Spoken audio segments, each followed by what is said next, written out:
Support comes from Missouri Forest Products Association, committed to sustainable and sound conservation of the state's forests, which support more than 41,000 Missouri jobs, resulting in a $10 billion industry. ChooseWood.com.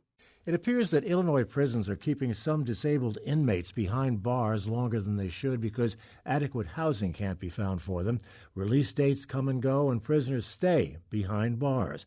This story is being reported by public radio station WBEZ in Chicago, and we are joined now by Shannon Heffernan, criminal justice reporter with WBEZ. Shannon, thanks so much for being with us. Thank you so much for having me. Give us the overview on this, would you? Well, the way that it works in Illinois and a lot of states is when somebody is released from prison, they're usually put on parole. We call it mandatory supervised release in Illinois. And one of the requirements of that is that you have stable housing, a place that parole officers can find you. But what we found is many of the housing facilities on IDOC's housing list won't take people who have disabilities, whether that be a psychiatric disability like major depressive disorder or a physical disability like being a wheelchair user. And so because people can't find that stable housing, they end up staying in prison. They say they violated the terms of their parole before they even left the prison doors because they don't have housing. Are they kept in prison beyond the time for which they were sentenced? Well, it depends on what you mean by sentence. Beyond the time they were sentenced to be in prison. As part of a sentence, sometimes people have this mandatory supervised release or parole. That's supposed to be served in the community. So they're staying in prison longer than their sentence said they should stay in prison, but it's still part of their sentence that they're under supervised release. Whose responsibility is it to find housing for these people? So that's a great question.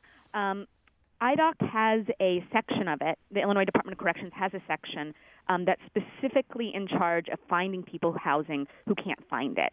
But Illinois has not answered any of our questions about how that group operates, how they decide who can get funding through that to stay at a halfway house, or how they choose contracts and find the places where people can stay. Is this an issue in any case for people who are not disabled? Yes, it is. So one group that ends up having this issue a lot is people who have sex offenses on their records.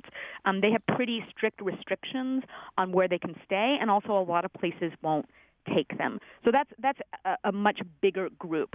But we zeroed in on people with disabilities. Now, we know that there were 152 people who do not have sex offenses who were in the Illinois Department of Corrections in 2017 beyond the date that they were supposed to be released. We don't know how many of those people had disabilities because IDOC will not answer our questions. Do you have any understanding of why state officials are not responding to your questions?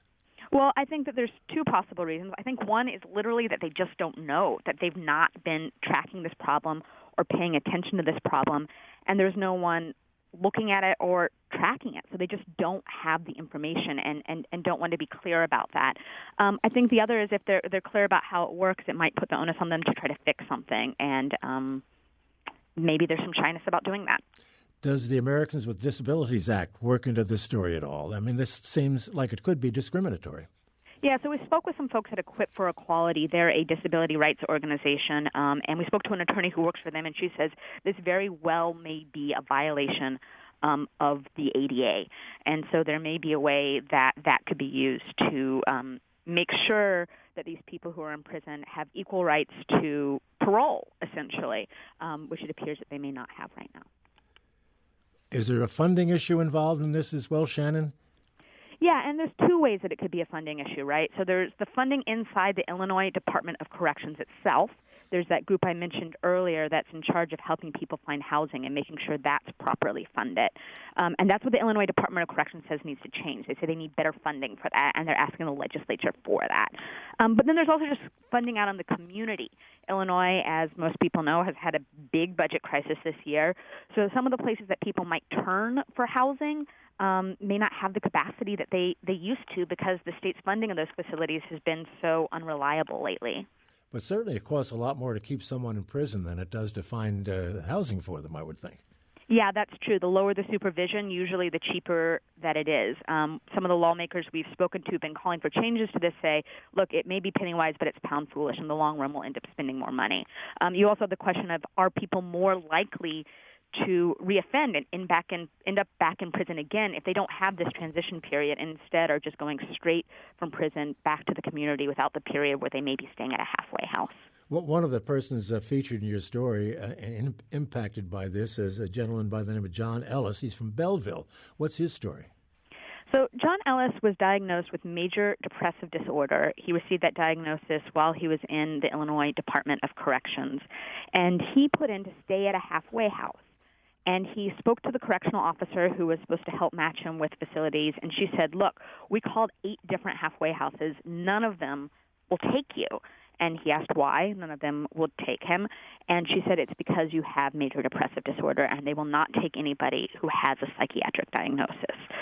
So because of that, John Ellis ended up staying almost an entire extra year beyond the date he was supposed to be released from prison, staying behind bars. That's time he could have been spending at a halfway house, and instead he was released straight into homelessness when he did get out. Is there no way to put pressure on these halfway house operations to force them to take these people? Well, that's a question for IDOC, right? Like, they are contracting with these people. They are deciding who they make the contracts with.